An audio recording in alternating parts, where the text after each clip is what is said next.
Halo Gen Z dan milenial, berjumpa lagi bersama saya Desi dan Mami Jane. kita kembali dalam program apa, Mami? Big Idea. Oke. Nah, minggu lalu kita membahas mengenai topiknya Bagaimana menjadi agen asuransi kehidupannya ya, ya, Mami, kehidupan dari nol sampai dia berhasil. sekarang. Terus kemudian sama Sandwich generation. Ya, itu sangat inspirasi banget ya, Mami. Ya, dan mungkin di luar sana nggak tahu, jadi tahu ya, Des. Betul, betul. Kalau bisnis asuransi itu sebenarnya bisa dijalani oleh kaum muda. Yes, Nah, sangat luar biasa. hari ini kita mau Tapi bahas. tunggu, Mami. Sebelum kita membahas sesuatu yang mungkin teman-teman Gen Z dan milenial ini menanti-nanti, apa sih topik kita minggu ini ya? Nah, kemarin kan kita lagi sore-sore tuh di taman nih. Terus kita ngelihat hal-hal yang viral ya, dari makanan, terus dari fashion, apapun itu, terus topik-topik yang aneh-aneh gitu ya, Mam. Terus kita bahas satu hal ya. Ingat nggak? Kenapa sih orang tua tuntut anaknya 100 miliar Mam. ya? Kalau nggak salah kebaliknya, anaknya nuntut apa maminya nih? Anaknya yang nuntut. Gila kan hari gini kan. Berapa, Mam? 100 M kalau nggak salah ya. Duit tuh. Duit, nggak koran itu, Des. Oh iya, oke. Jadi hari ini Mami pikir bagus ya kita panggil orang yang memang sudah paham ya, paham betul mengenai hal ini. Terus kita juga pengen tahu bagaimana sih berita-berita yang lagi viral ini dari beliau gitu. Iya, karena dia juga bekerja di asuransi, karena asuransi itu bisa untuk semua. Betul. Termasuk untuk waris. Yang anak muda nggak tahu ya. Betul sekali, Mami. Oke, kalau gitu kita panggil saja speaker kita ya yang luar biasa, yaitu Edima. Halo Pak Edi, apa kabar? Halo Desi, halo Cisian. Sehat? Sehat dan semangat. Sehat ya. Oke. Namanya ini agak unik nih, Pak Edi Mak. Iya. Sebenarnya kayak orang Malaysia ya, Mam. Bener gak sih? Tapi orang Indonesia ya. Dan boleh sedikit cerita nggak backgroundnya gitu, dari nama terus sampai sekarang apa sih yang dikerjakan atau kegiatannya ya, Mami ya? Oke. Kalau berangkat dari nama ya pasti tidak terlepas dari kita, dari latar belakang suku apa gitu kan ya. Lahir sih di Aceh. Oh, orang Aceh. Sekolah di Medan, kuliah di Jakarta. Jadi jauh banget. Udah merantau-merantau ya. Iya, Aceh, Medan, terus Jakarta. Iya. Nah, stay di Jakarta sudah cukup lama, dari 92 sampai sekarang lah ya, dari zaman kuliah. Nah, terus kalau bicara maknya sendiri, itu sebenarnya adalah marganya. Jadi mak itu marga orang suku Chinese yang memang agak langka, jarang ada. Kalau kemarin kalau kita lihat di Google gitu ya, itu adalah kalau dari yang paling banyak sampai yang paling sedikit, kita ada di urutan lebih kurang 600-an, 5 dari bawah. Jadi kalau yang semarga itu biasanya udah langka sekali. Tapi jangan salah ya, kalau kita di Hong Kong gitu, ada satu noodle yang terkenal banget, mak noodle itu. Oh iya, yang di sana, nah itu marganya sama. oh gitu. Iya. Jadi makannya gratis dong? Enggak juga. Artinya gandum. Jadi cocok kalau dia jual noodle. Oh, gandum artinya. Iya. Saya kan ngundang Edi ke sini nih berkaitan dengan anak muda ya, Ed ya. Ya. Anak muda Gen Z, apalagi Gen X ya. Nah, milenial juga ada lah, Ed, walaupun yang sebagian udah mengerti, tapi yang sebagian enggak ya, Des. Iya, betul. Atau nggak mau ngerti dulu. Iya, karena awareness-nya sangat kurang dan ini. Karena menganggap dirinya kan masih muda banget ya. Waris itu biasanya urusan yang udah 60 ke atas. Iya, nah, sebetulnya bukan ke waris dulu kan. Anak muda tuh menganggap asuransi itu nothing. Oh ya? Menarik banyak nih ya. loh. Yang kalau disuruh masuk gitu biar dia udah kerja, disuruh nabung, padahal untuk proteksi dia pribadi kayaknya nggak butuh gitu ya. Oh, lebih butuhnya apa, konsumtif ya, Mami ya? Iya, beli sepatu flexing, handphone, iPhone 15. Lifestyle lah ya. Lifestyle. Sebetulnya nggak ada guna juga yang begitu. Akhirnya fashion yang udah habis itu jadi rongsokan kan. Setuju nggak? Saya boleh pro ke Gen Z nggak sih? Ah, boleh. Oh. Walaupun rambutnya ada highlightnya ya, Iya. ada highlightnya. Karena dulu saya pernah meriset ya bahwa ada istilahnya they are not difficult, but they are different. Jadi kita harus memahami mereka, jadi kita tahu cara berpikir mereka. Nih jadi Gimana coba diulang lagi. They are not difficult. difficult, they are different only. They are Jadi different. selama kita tahu kalau mereka itu berbeda, tentu cara menangani mereka juga harus berbeda dong. Iya. Nah, kalau tadi kita bicara apakah sih Gen Z ini mungkin menurut pemahaman kita yang di umur-umur kita ini, Iya. wah lu boros lu begini. Apalagi boomers nih, iya. apalagi dari Iya. ini yang baby boomers Iya, ya. Tapi kita harus melihat bahwa itu adalah lifestyle mereka yang mereka itu adalah sebagai model pergaulan mereka gitu loh. I Nah, see. tinggal bagaimana mengontrol pengeluaran tersebut. Nah, kebetulan sekali kan saya juga backgroundnya di financial planning ya. Nah, pas Ya, banget nih. pas.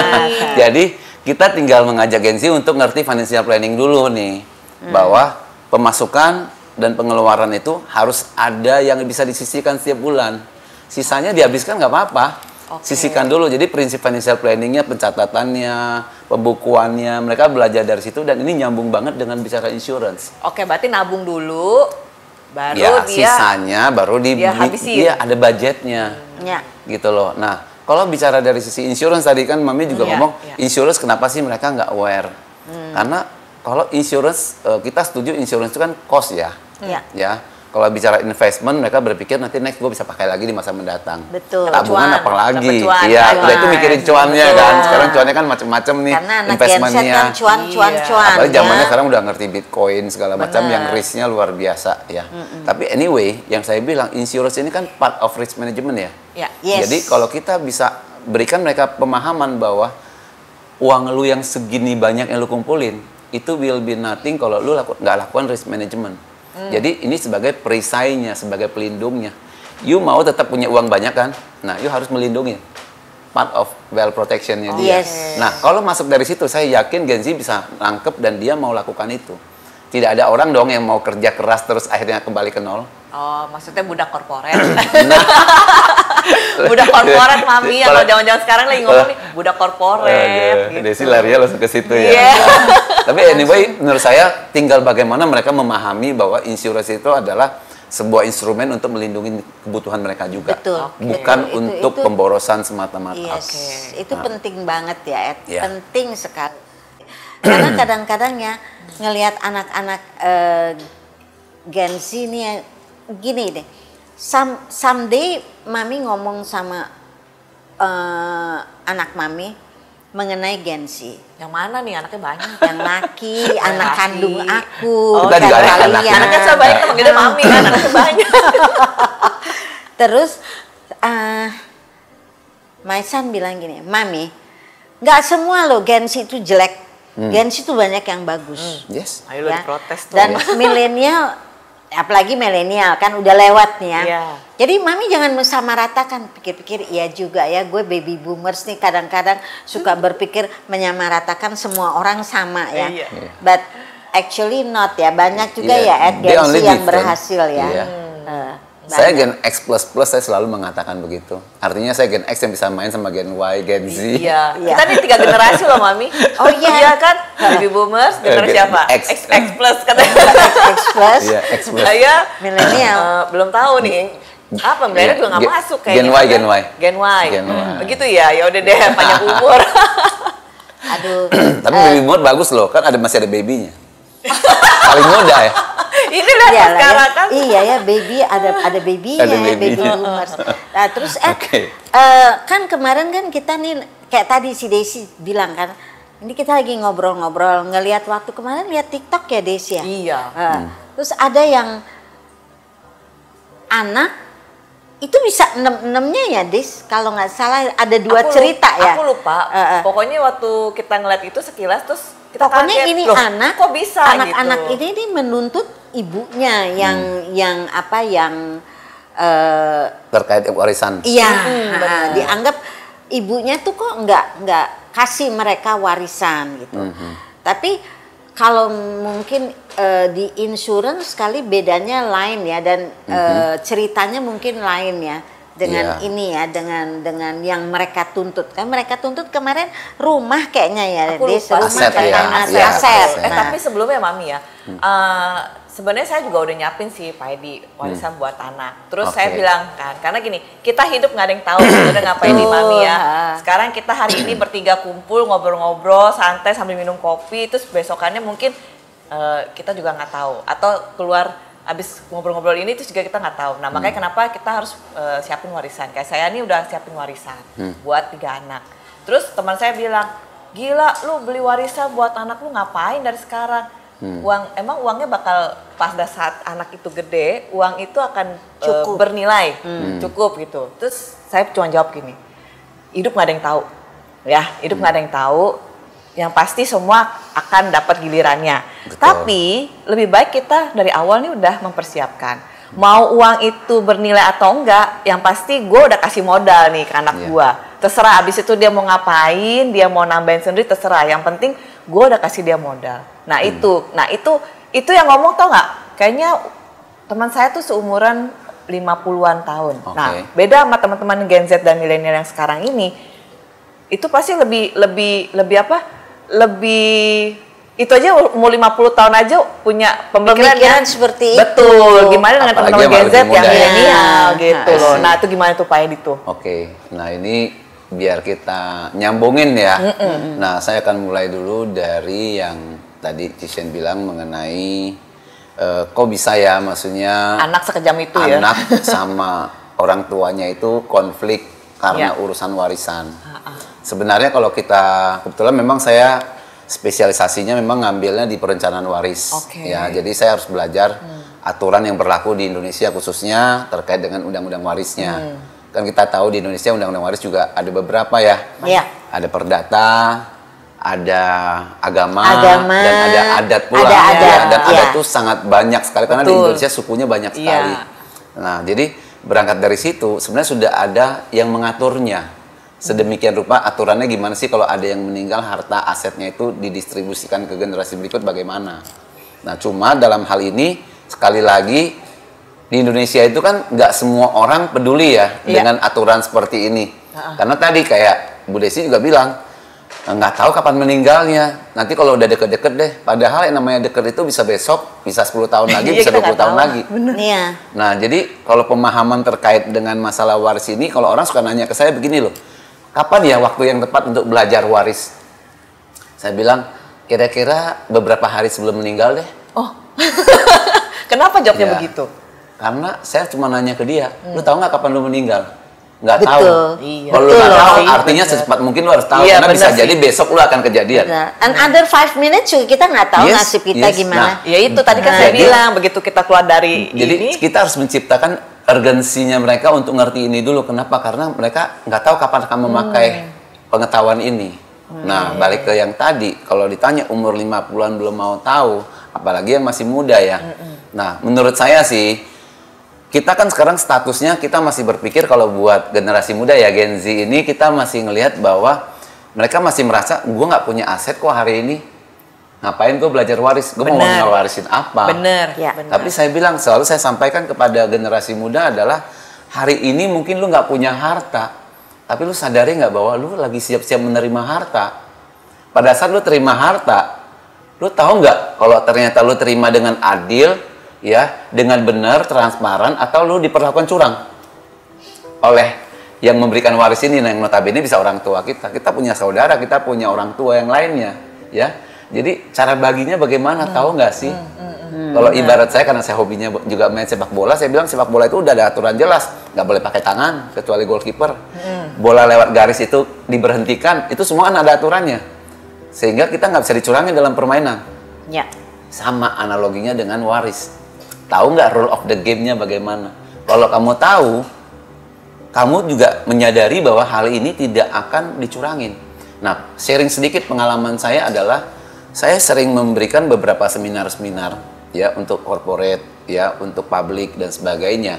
Nah, di situ kebetulan ada satu bapak-bapak yang merasa sharingnya itu sangat-sangat penting, sehingga kejadiannya adalah beliaunya langsung minta request kartu nama saya dan bilang, saya boleh nggak nge-book untuk personal, untuk privasi, hanya untuk keluarganya dia. Dan di keluarganya dia ini, dia mengundang seluruh anak-anaknya segala macam, dalam tujuannya apa? Supaya anak-anaknya juga paham kalau nanti pembagiannya sudah sesuai dengan aturan, supaya nggak terjadi konflik. Benar nggak sih? Iya. Jadi itu anak-anak penting. diedukasi, jadi orang tuanya yang melakukan sesuatu inisiatif. Betul. Anak-anak gue biar nggak ribut nih. Iya. Ya, Penting jadi loh itu. gue ajarin mereka dulu dari Iya. sejak gue masih ada nih. Nah, Iya. menurut saya orang tua seperti ini perlu diteladani. Karena dia langsung mengarahkan anak-anaknya buat belajar ilmu waris, karena anak-anak juga nggak tahu, karena nggak ikutan acara kita kan Iya. awalnya. Iya, betul. Dan mereka pay a lot loh untuk mengundang seperti itu, kan itu private. Iya. Private, Private sharing event buat ya. mereka Ya. punya family. Nah, ini berangkat dari situ saya berpikir bahwa pengetahuan, ya saya sebut pengetahuan ya, nggak sebut ilmu ya, karena kalau ilmu kan harus didalemin banget. Betul Tapi sekali. at least pengetahuan tentang waris ini harus membuat kita melek, ya. Kalau kita nggak mau melek, nanti kemarin kan lagi viral ya, numpang satu quote judul film Ipar Adalah Maut. Ah, Udah iya, tahu ya? benar, Iya, benar. benar. Jadi saya bilang, Nah, itu. kalau lu nggak melek waris, sama maut juga urusannya, karena berkeluarganya juga bisa Iya, maut ya. iya, betul. Bisa bunuh-bunuhan antar keluarga, Betul, ya. betul. Bisa putus hubungan, Iya. terus bisa juga uangnya nyangkut. Kayak kasusnya Karena siapa aturan. tuh Pak Edi? Mami Jen, almarhum Pak Eka. Ya, Nah, udah. tadi baru Mami mau Belum ngomong. selesai. Iya, sampai belum sampai hari ini. kelar. Karena ya tapi uang besar, keluarganya kompleks. kompleks, tapi juga ada ya itu juga gimana ya, orang tua kok banyak bener ya. Ya namanya juga kita tahu kan Biangnya sinarmas. banyak. Tapi ini kan sesuatu yang memang sangat khusus ya. Kita bicara secara umum, kita kembali kepada general conditionnya bahwa sebenarnya nyambung-nyambung dengan bicara asuransi jiwa. Kan saya juga praktisi di asuransi jiwa udah 22 tahun nih. Wow, lama Jadi, ya. Aduh, lama udah banget ya. lumayan Lama lah. 22 tahun sekejap sebenarnya, karena kalau kita suka dengan pekerjaannya nggak berasa aja sih. Cepet Ya hilang kan? Nah, jadi waktunya. nyambung-nyambung karena saya juga di perencanaan waris, saya juga di asuransi jiwa, dan kenapa saya mau masuk ke perencanaan waris, karena ini related banget. Nah, di situ tadi kan Bu Desi juga sampaikan di awal, insurance tidak hanya bicara proteksi, rumah sakit, dan sebagainya, tapi juga bicara bagaimana kita memaksimalkan wealth-nya kita, kesejahteraan keluarga kita untuk bisa diteruskan kepada generasi berikut, dan juga bicara likuiditas segala macam. Nah, singkat ceritanya, yang paling penting adalah apa? Yang paling penting adalah bagaimana asuransi jiwa itu bisa menjadi solusi untuk perencanaan waris, dan kita memang bisa memberikan Ya, pengalaman. oke. Itu yang mungkin harus kita galakkan juga ya, Ed, untuk anak-anak Gen Z, Gen Y ya, karena kan nggak semua anak milenial atau Gen Y itu mengerti. Mereka kan lebih dulu nih dari Gen Z. Nah, ya Gen Z kalau mereka yang dua ini juga, dua generasi itu juga belum terlalu memahami, apalagi anak-anak Gen Z ya. Nah, kayaknya memang mungkin orang-orang seperti kalian itu ada baiknya juga ya terjun ke sekolah-sekolah kali ya untuk anak-anak itu. Education, kampus sih. Education kan, education kampus. kan ya, Iya. kampus Jadi mengedukasi, ya, memberian literasi Iya. gitu kan. Pengenalan. Ya, pengenalan, Ya, literasi lah. Pengenalan, literasi. pengenalan. Nah itu Iya. tapi kan pernah nggak sih kamu tuh sebagai leader asuransi, pasti kan kamu kan ada agent yang di bawah kamu ya. Ada nggak beberapa yang dari Gen Z atau Gen Y? Banyak dong, Oh, Ed? ada. Baru-baru ini juga kebetulan kan kita punya tim di luar kota juga, ya, di beberapa kota. Dan 2 bulan lalu deh kayaknya waktu saya ke Palembang itu kita ketemu dengan 2 anak muda, kakak adik. Dan menurut saya mereka sangat bertalenta sekali, karena mereka juga model ya. Kalau untuk udah model, udah badannya Iya, udah six udah pack bagus. semua Iya, ya, bagus. Good tinggi, looking lah ya, good looking. keren ya pokoknya. Dan bukan hanya penampilan, tapi mereka juga guru musik, mereka juga bisa bisa gunting rambut. Nah, masing-masing punya talenta yang berbeda lagi selain dari penampilan. Dan kita bisa bayangkan kalau misalnya kita bicara mengajak mereka terjun ke bidang industri asuransi jiwa ini sebagai pebisnisnya, nggak mudah dong, karena dia punya banyak pilihan yang bagus ya, Iya, dengan kemampuan mereka. Kebetulan mamanya juga sudah ada di perusahaan kita, ada di timnya kita juga. Nah, saya bilang, undang nih anak-anakmu untuk saya mau kenalan, ya, karena salah satu hal kan kita juga ngelihat bagaimana kalau kita mau penetrate asuransi jiwa ini untuk masyarakat Indonesia khususnya di Gen Z, harus dari golongan atau kelompok mereka sendiri yang lebih ideal. Jadi bisa masuk ya. Iya, karena mereka tahu kondisinya mereka dan akhirnya kita pikir strateginya kita harus merekrut Gen Z untuk itu. So, singkat ceritanya kita ketemu, kita ngobrol. Awalnya ya seperti saya bilang, kita harus banyak mendengar dulu, kita harus ngertiin mereka dulu apa yang membuat mereka pengen di masa depan, ya apa yang menjadi kemampuan mereka hari ini, dan biasanya kita akan menemukan satu kondisi, misalnya contoh, pengen punya dream yang besar, pengen punya bisnis yang besar, make a lot of profit gitu ya, banyak startup juga kan sekarang ya. Nah, bermain di teknologi dan lain-lain lah ya. Nah, anyway, ada satu hal yang kadang-kadang jadi kendala adalah bicara modal.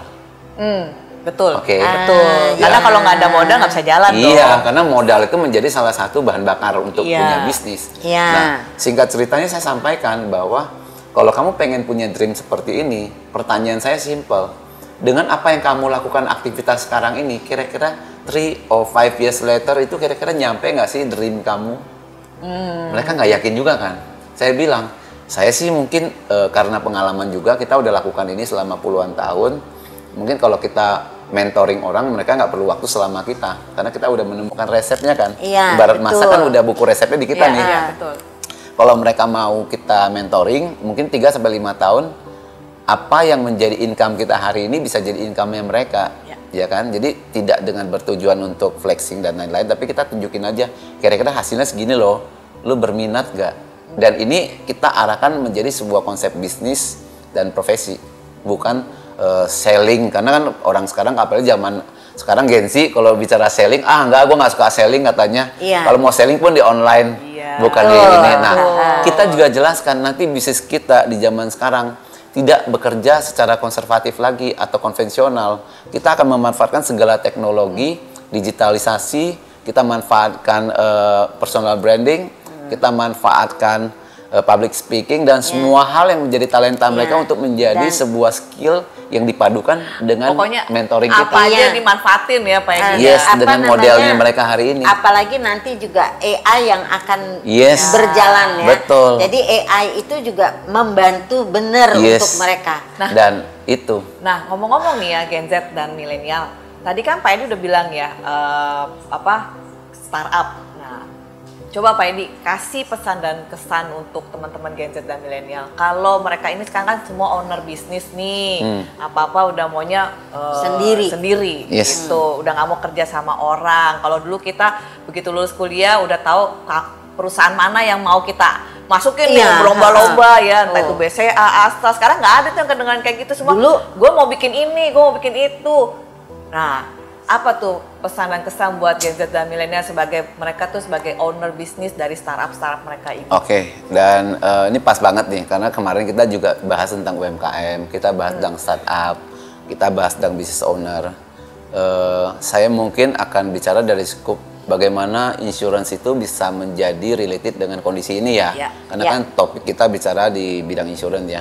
Saya juga actually saya juga punya usaha, saya juga punya bisnis lain di luar insurance. Nah, yang selalu saya sampaikan adalah kita para business owner ya, khususnya Gen Z ini yang masih bertumbuh, berkembang dan masih punya potensi yang sangat besar di masa depan, itu harus tahu bagaimana melindungi bisnis mereka. Ya, melindungi bisnis mereka bukan artian yang dilindungi cuma sekedar propertinya, bukan sekedar kayak gudang, mobil ataupun mesin-mesin dan lain-lain. Tapi saya bilang aset terbesar dari sebuah bisnis adalah si key personnya. Mungkin salah satunya adalah key person juga business owner kan kalau untuk startup kan. That's why ya, you are the biggest asset ya. Lu udah protect semua aset lu yang lain. Gimana caranya lu protect aset lu yang terbesar ini, yang termahal, yang tak tergantikan ini? You must protect yourself ya. Yang kedua, bicara succession. Bicara bagaimana satu hari kalau terjadi resiko ya. Let's say kita nggak pernah tahu tadi ya. Kalau kita pass away, bisnis lu gimana? Continuity-nya gimana? Pernah nggak kepikiran itu? Nah, di insurance itu sangat bisa kita lakukan berbagai cara sehingga bisnisnya tetap bisa continue. Let's say key person-nya meninggal nih, ya, dia perlu cari pengganti key person. Bayar headhunter murah nggak nih? Mahal. Belum tentu dapat orang yang tepat. Betul. Nah, uangnya dari mana kalau nggak disiapin dari sekarang? Kita bisa siapin lewat insurance. Apalagi kalau punya keluarga juga ya. Betul. Dan juga kalau misalnya terjadi si key personnya lost money karena dia harus mengganti orang dan butuh waktu untuk survive ya. Betul. Jadi harus stabil itu dalam waktu setahun 2 tahun. Dia udah punya potensial loss berapa besar. Itu bisa di cover sebenarnya. Jadi artinya insurance itu tidak berperan hanya untuk tadi hal yang sangat sempit, tapi sangat luas termasuk ke bisnis. Jadi bukan cuma waris doang. Di bisnis pun ternyata kita bisa berikan beberapa opsi memakai insurance untuk memastikan kelangsungan bisnis mereka. Mungkin itu ya. Bukan cuman itu aja kayak Ed ya, bukan cuman untuk bisnisnya dia juga. Pada waktu dia ngambil loan misalnya ke bank. Oh iya, pasti. Nah, itu kan juga ditanya sama bank. Pasti. Itu kan ini bisa gantinya kapan? Bener. Udah punya asuransi jiwa belum? Iya. Once lo kenapa-napa nih. Betul. Jangan jauh-jauh Mami, pinjaman KPR aja ya. Iya. Gadget milenial sekarang kan butuh beli rumah nih, katanya mau apa kemarin tuh Pak Erick Thohir bilang apa? Gen Z di negara kita masih depend sama orang tua. Iya, dan dia harus tidak punya rumah. Iya, dia sedangkan harus Gen punya. Z di luar negeri udah bisa beli rumah sendiri. Iya, Nah, betul sekali. itu kan itu related banget ya, Ed ya. Jadi kadang-kadang ya sebagai orang yang udah seumur segini nih, udah baby boomers. Kadang kalau gua ngomong apa-apa nih orang suka bilang, bawel dasar nenek-nenek ya. Padahal tuh mereka nggak relate gitu. Itu sebetulnya penting banget loh. Ya. Apa yang dijalankan itu sekarang itu harus punya planning. Iya. Iya. Tanpa planning kan nggak akan bisa berjalan dengan bagus. Ya kan? Nah, itu. Bener banget. Oke. Gitu.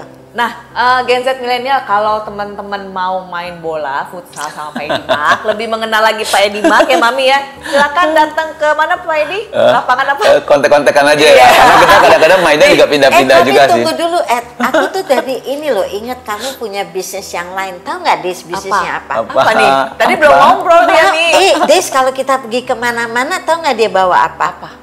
Kopi sendiri. Ternyata Saya pecinta kopi. Dia pecinta kopi. Kopi Terus Aceh kalau enak mau loh. ke luar negeri, aku pasti bilang, Ed, kopi Ed, Cici pesen Ed, gitu. Di Google aja namanya ada kok. Ada di Google. Karena saya pakai nama sendiri Dan soalnya. Di Tokped ada. Mau coba. Kopinya dia loh. Jadi you just ya, ini promosi Edi nih. Sudah gitu. Tapi kita pernah waktu aplik ya Ed, Iya. dia bawa nggak banyak, dia bawa buat sendiri. Taunya tiap pagi semua pada ke meja. Ed, kopi Iya. lu mana Ed? Saya bawa setengah kilo yang notabene itu bisa buat 50 cup. 50 Karena cup. 10 gram per cup biasanya. betul. Nah, itu kan kita acaranya kan lebih kurang 5-6 hari ya. Iya. 5-6 hari saya pikir saya bawa setengah kilo Cukup. harusnya sangat cukup. Buat dia. Nah, jadi setiap kita breakfast saya bawa kopinya di hotel, saya nggak pakai kopi hotel. Saya bikin aromanya kecium yang lain, jadi kopi hotel nggak disentuh lagi. Kita kan satu grup ya. Ternyata hari keempat udah nggak ada. Udah nggak ada Jadi hari kopinya. kelima saya harus belanja sendiri kopinya. Jadi Ed tiap pagi, Ed kopi masih ada nggak? Ed? Ada tuh, dia nggak enak dong nggak bagi kita Iya. orang satu tim. Iya. Saya bagi keluarin aja begitu. udah tinggal tunggu habisnya aja. Oke. Gitu, Tuh ya. Gen Z dan milenial. Jadi Pak Edi selain hobinya main futsal di lapangan PIK 2 ya, Pak Edi ya. Iya. Nah, jadi kalau Kita punya lapangan sendiri sih. punya lapangan sendiri lah gitu. Jadi teman-teman kalau mau main futsal di PIK 2 jangan lupa ya. Ketemu dengan Pak Edi Mak, nanti banyak cerita, banyak ngobrol dengan Pak Edi Mak, lebih Iya. kenal lagi. Iya. Terus juga kopi-kopi juga silakan langsung tanya ke Asuransi Ngopi bareng apa aja ya. lagi? Jadi ngomong yang banyak. Jadi sambil olahraga, sambil menginspirasi, benar nggak Pak Edi ya? Bikin komunitas lah. Betul, bikin Iya. komunitas. Jadi semoga obrolan kita ya yang kali ini sangat menginspirasi kalian semua, teman-teman Gen Z dan milenial. Dan baca di mana Mami? Kalau mau lebih lanjut lagi Nanti lihat di Lihat di mana? idea. di Big Idea. Di Big Terus Idea. jangan lupa di mana like apa dan subscribe. Like dan subscribe supaya nanti kalau tayangan kita selanjutnya yang lebih menggebu dan viral. Satu lagi ya, tadi kan Mami bilang kan di Big Idea. Sebenarnya kalian bisa lihat di www.kabarbusa.com. Jangan lupa di like, dan di subscribe, subscribe. share dan komen. Oke? Iya. Saya Oke. Desi Dan Mami Jane. Kita undur dulu ya. Nah, kita udah ketemu lagi Dengan episode yang berikutnya. yang berikutnya yang lebih Luar biasa. luar biasa. Oke.